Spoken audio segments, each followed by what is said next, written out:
Oi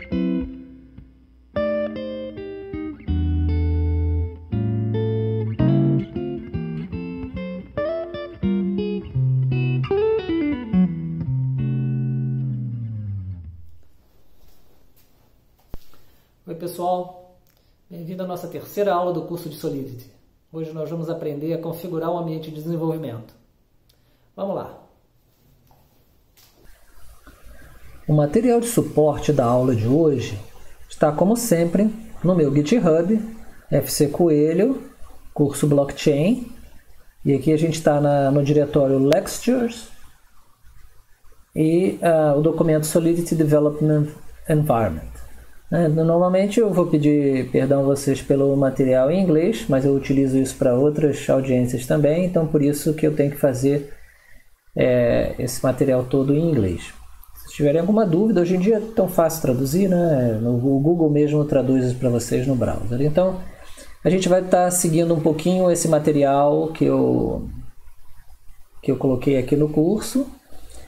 Mas, obviamente, no vídeo a gente vai entrar em mais detalhes e detalhar vários aspectos mesmo do procedimento de trabalhar com o código Solidity dentro do compilador. Uma coisa interessante que eu queria lembrar logo no início do curso é que nós vamos trabalhar principalmente hoje a parte operacional e não apenas a parte teórica da linguagem Solidity como fizemos até agora.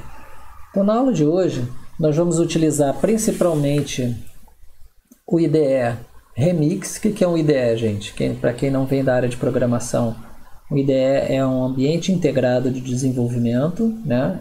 Que, para quem tem experiência em programação, são editores que servem para ajudar e tornar mais ágil e mais prático o desenvolvimento de software.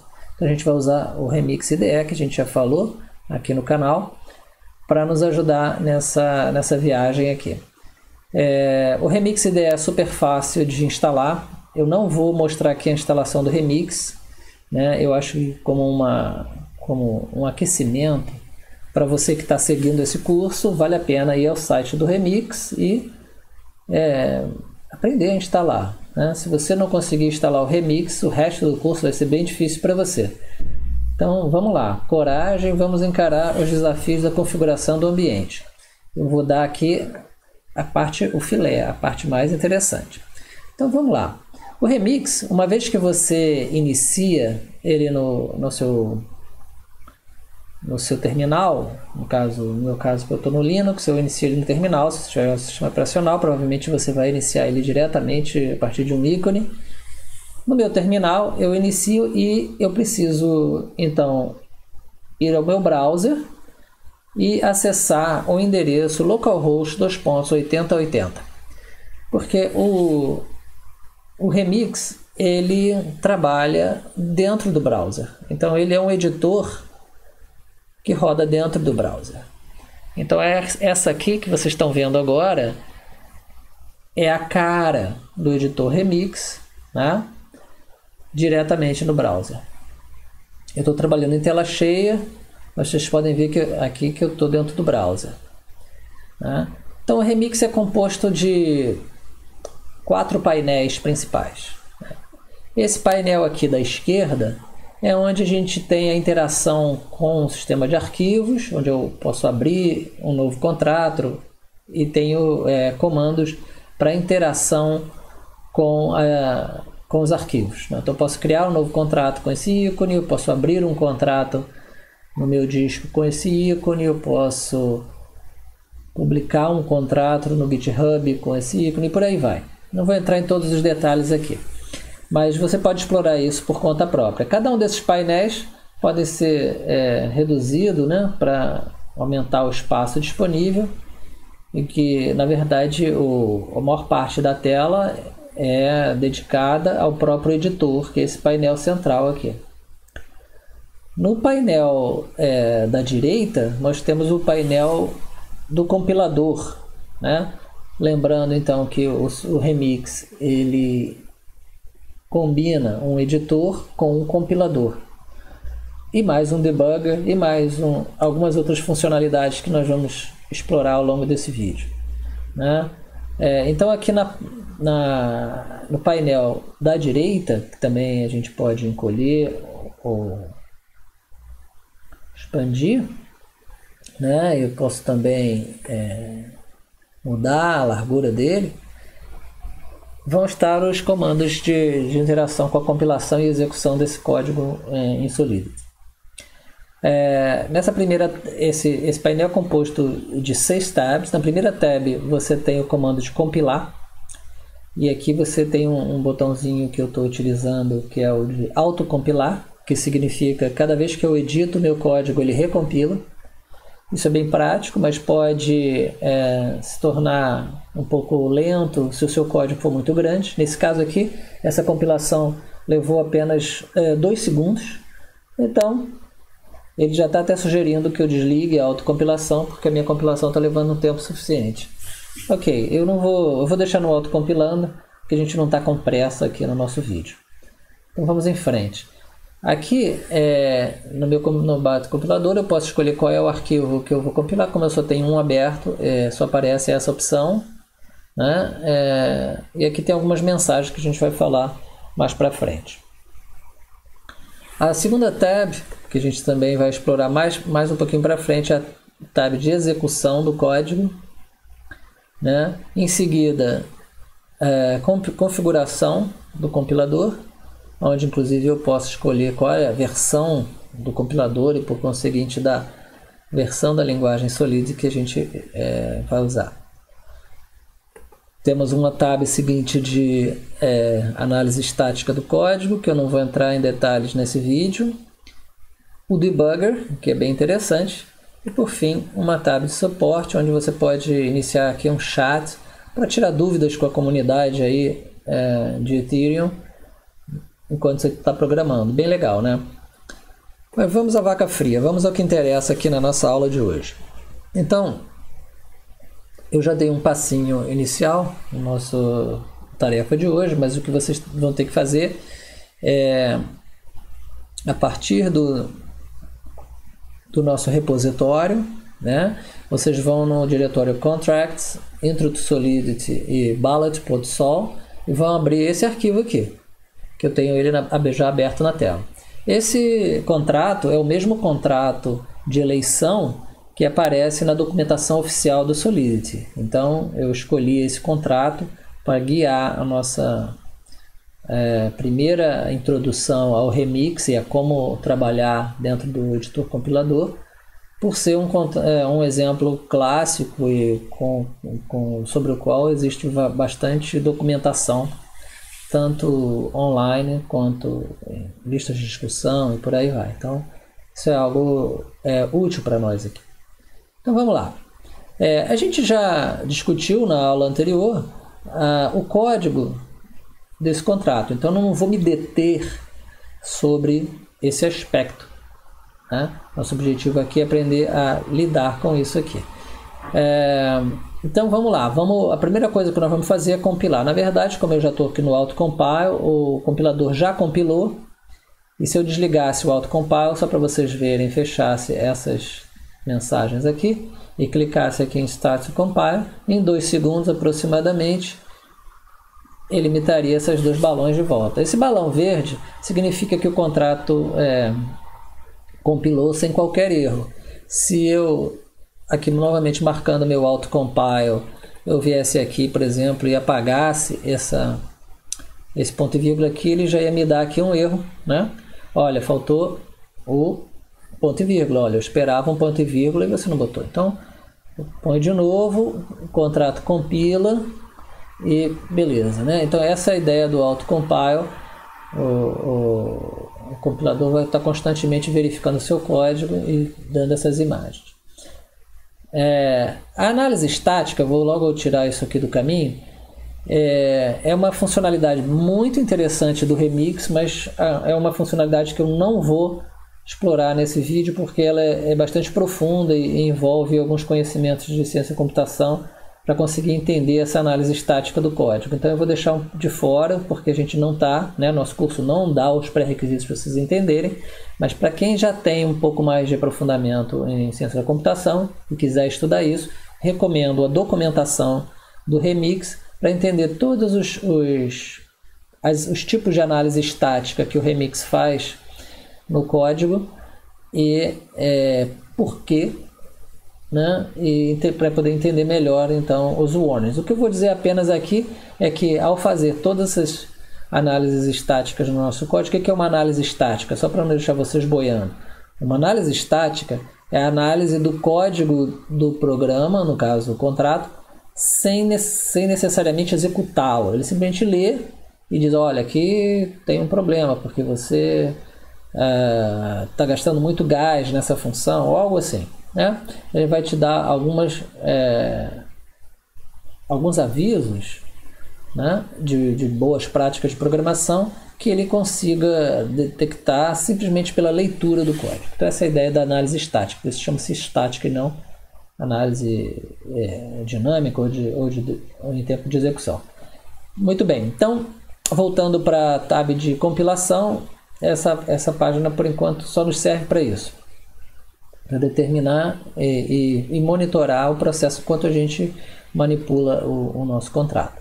Então o próximo passo que a gente vai querer fazer, já que a gente já estudou esse código na aula anterior e já aprendeu a compilar, vamos executá-lo, né? Então se a gente for para Run, tem algumas coisinhas que a gente precisa entender aqui no Remix antes da gente conseguir executar o nosso código. Em primeiro lugar, para efeito do nosso curso, a gente vai utilizar o JavaScript VM. O que é o JavaScript VM aqui? O Remix oferece 3 ambientes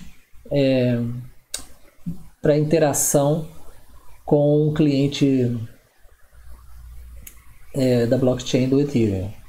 O JavaScript VM ele é um cliente em JavaScript que roda em background, na verdade está rodando, e que está acoplado diretamente ao Remix. É a forma mais fácil de você interagir com uma blockchain para fins de teste.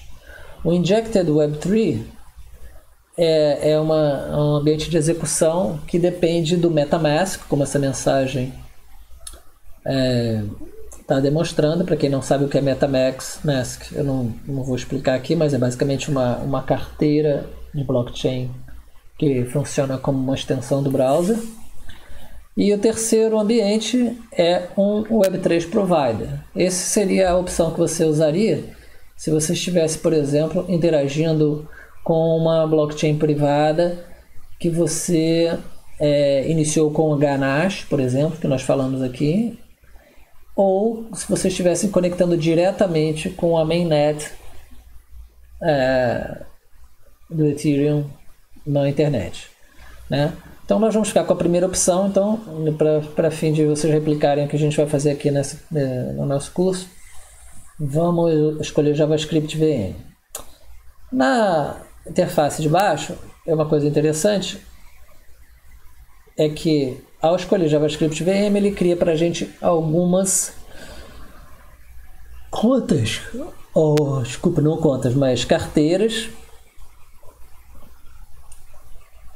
O Remix cria algumas carteiras com 100 Ether cada um, falso Ether, né? A Ether só válido na nossa rede privada, nossa blockchain privada, as quais eu posso utilizar para interagir com o meu contrato, né? Isso é um elemento fundamental. Se a gente vai aprender a fazer isso hoje, vocês vão entender como é que a gente gasta Ether utilizando o Smart Contract. Aqui tem um parâmetro estático, aqui é o limite de gás para execução do meu contrato. Aqui está 3 milhões de gás, enfim. Uma das coisas que o compilador vai mostrar para a gente vai ver isso mais para frente, é o custo de gás de cada função. Isso aí é uma análise bem importante para você fazer. E embaixo vai dizer quais são os contratos, né, disponíveis para a gente executar.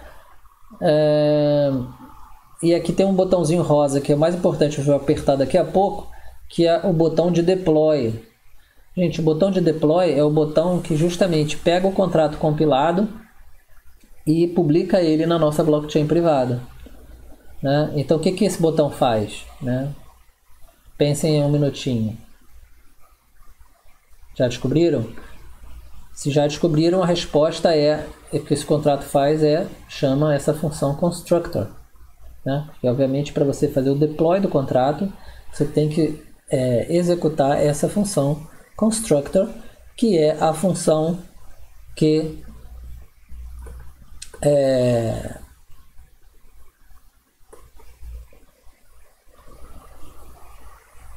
constrói o contrato, por falta de melhor palavra, ou melhor, é uma função construtora, esse é um termo, é um jargão, não tem outro termo, do nosso contrato. Essa função é chamada única e exclusivamente no momento do deploy do nosso contrato. É isso.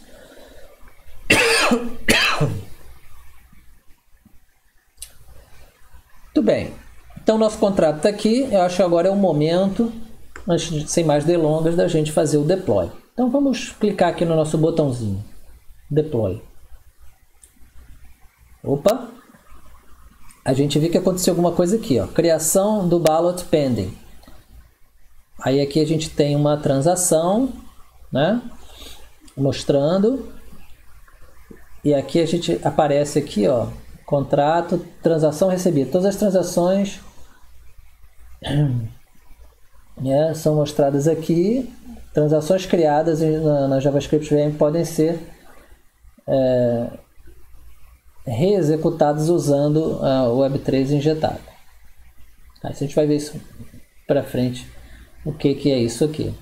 O contrato deployed da gente, ó, aparece aqui. Uma vez que o contrato está deployed, a gente começa a poder ver aqui os elementos públicos desse contrato. Lembra que a gente falou que um contrato possui variáveis e funções públicas e outras coisas que são privadas? Então, por exemplo, aqui em rosa estão as funções, delegate, give right to vote e vote. Em azul claro, azul bebê ou cinza, dependendo de como você está vendo essa cor aí, são as variáveis públicas. Então, eu, por exemplo, posso clicar aqui em chairperson, né? E eu vou obter aqui 0xCA35. Quem é o chairperson? Se você se lembra bem, né? Chairperson é o endereço do MSG Sender, quer dizer, o endereço de quem fez o deploy do contrato. E por que o endereço de quem fez o deploy do contrato aqui é 0xCA35B7? Bom, simplesmente porque essa é a conta ou carteira que está selecionada aqui. Estão entendendo? E essa conta, então agora que antes tinha 100 Ethers, agora ela tem 99,9999, porque ela gastou algum pouquinho de Ether para poder fazer o deploy do contrato. Então, só para a gente lembrar que todas as operações na Ethereum Virtual Machine custam Ether. Tá? Então, é por isso que é necessário, nesse ambiente de teste, você ter contas ou carteiras criadas para permitir executar o que precisa ser executado. Né?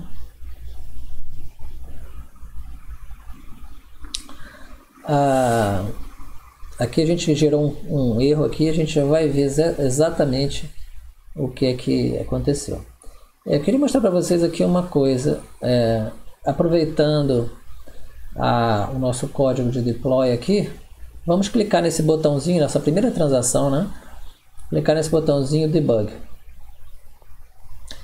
O debug leva a gente para o debugger. O debugger é uma ferramenta que nos permite observar a execução de um programa passo a passo. E é isso que nós vamos fazer. Então queria mostrar para vocês aqui algumas coisas interessantes. Memória, estrutura da memória, não sei a memória não, eu quero mostrar. Acho que Solidity Locals, Solidity State é suficiente. Então, aqui quando eu entro no debugger, ele vai começar a executar aquela transação desde o princípio, todos os passos computados para aquela transação ocorrer. Então, aqui eu posso, clicando nessa seta da direita, avançar passo a passo. Note que o cursor aqui vai mostrar onde está. Então ele começa ali, Pragma Solidity eu clico um passo, opa, ó, ele pulou para o constructor, claro, né, no deploy. O que ele faz é justamente executar o método construtor. Então, esse é o próximo passo. Você vê aqui, aqui embaixo ele vai mostrando os passos de execução, quanto gás gastou, quanto gás ainda resta. Lembra que a gente começou com 3 milhões, né? E aí a gente pode aqui entrar nessa função. Eu quero ver passo a passo aqui dentro. Então entrei. Ó, a primeira coisa que ele entrou, ó, Proposal Names. Aí aqui a gente vai ver um probleminha aqui, ó. Aqui ele está prestes a entrar num loop for sobre o comprimento de Proposal Names. Só que Proposal Names, que é uma array de objetos de bytes 32, ela não tem, está vazia. Então, se nós avançarmos, ele vai sair imediatamente e o nosso objeto proposals, que é essa array aqui, continuará comprimento zero, está vazio, coitado. Vazio por quê? Porque quando eu cliquei deploy sem passar nenhum valor para proposal names. É isso que aconteceu aqui. E aí vocês podem estar se perguntando, mas como é que isso funcionou? Por que não deu erro? Porque essa variável proposal names, por default, é um array vazio. Então, se eu não passar nada, ele vai inicializar o nosso construtor com um array vazio. E não tem nenhum código aqui dentro do método construtor que verifique que isso é um erro, ou que indique que isso é um erro e levante um problema. Então, é isso que a gente está vendo aqui. Vamos continuar nosso passeio aqui. Então, ele vai definir chairperson. Lá vai ele, aí se atrapalha aqui e finalmente acabou, né? O meu proposals continua vazio, meu voters apenas tem o chairperson, que é o único eleitor até agora, né? Então você vê que não somente a gente executou o contrato, como nós podemos observar passo a passo o que acontece. Agora vamos executar esse contrato, fazer o deploy desse contrato de uma maneira correta, logicamente, ou seja, passando alguns valores para propostas para votação, em vez de deixar vazio aquilo ali. Vamos lá, para isso vamos aqui na nossa páginazinha do curso, na documentação eu deixei aqui preparado para vocês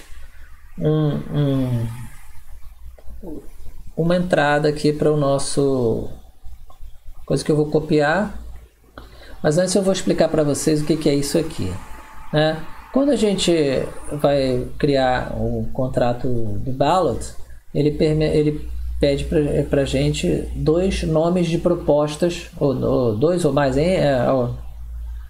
qualquer número, né, de 1 ou na verdade de 0 a n, nomes de propostas que serão propostas válidas para os eleitores votarem, né? Acontece que essas propostas são do tipo bytes 32, elas não são strings, não são um texto que você simplesmente escreve ali. Então, a primeira coisa que eu fiz foi usar um pouquinho de código em Python para converter uma string simples, como por exemplo proposal 1 e proposal 2, na sua versão bytes 32. Como é que eu faço isso? Eu primeiro começo com o objeto bytes, aqui b, aspas, né? Depois eu vou iterar em cada caractere, eu vou pegar o valor hexadecimal dele. Isso aqui é só uma questão de formatação. Eu vou tirar o prefixo 0x de cada conversão dessa e vou deixar só um prefixo 0x no início. No final, então, eu vou terminar com esse número hexadecimal que corresponde aos bytes dessa string aqui, tá? Então, eu já coloquei isso aqui numa listinha E eu posso então agora voltar para o meu remix e na minha aba de Run eu posso fazer um novo deploy, colar aqui o meu array de bytes 32, vou fazer um novo deploy. Então primeiro eu vou fechar esse contrato, fechar assim, só esconder esse aqui, clicando aqui na coisinha, antes de eu clicar no meu deploy. Agora, vamos lá, vou clicar nesse deploy, ó, deploy. Tá vendo? Ele criou um novo contrato. E esse novo contrato tem um outro endereço da nossa blockchain, naturalmente. Cada vez que eu rodo o deploy, ele vai procurar um próximo endereço de memória para alocar aquele contrato. E agora esse contrato está aqui e eu passo a ter proposals. Olha que lindo. Eu passo a ter tem aqui está mostrando só a proposal 0, eu posso ver proposal 0, eu posso ver proposals 1, que é um pouco diferente. Ambas têm 0 votos. Muito bem, pessoal. Então agora a gente tem o contrato executado, novamente sem erro, compilou e executou, porém eu tenho agora os elementos para poder interagir com ele. Então, nós já exploramos, recapitulando, como a gente compila, como a gente faz o deploy do contrato e como a gente faz o debug de qualquer transação que a gente executa dentro do remix. Então, nossa aula não ficar muito longa, eu vou deixar umas tarefas para vocês fazerem em casa. E antes de terminar, eu queria só chamar a atenção para mais um detalhezinho aqui no nosso painel de baixo, onde mostra as nossas interações, é que aqui ele diferencia uma transação, que tem código, está executando uma função, de um simples call, Então o call é simplesmente como se eu fizesse uma leitura na blockchain sem executar nenhuma função. Então ele faz essa diferença aqui. Então, mas ambas você pode debugar, então eu deixo isso como dever de casa. Outro dever de casa, pessoal, eu queria que vocês, escolhendo aqui usuários nos nossos accounts, a gente tem 5, vocês dessem direito de voto a um outro endereço Ethereum desse aqui de cima, votem e verifiquem como o contrato funciona.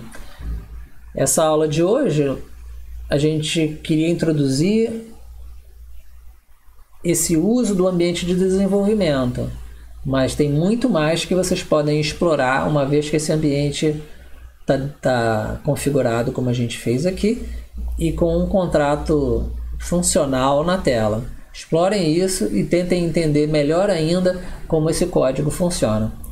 Então por hoje é só, pessoal. Essa foi a nossa terceira aula de Solidity e eu espero que ela tenha sido bastante proveitosa para vocês.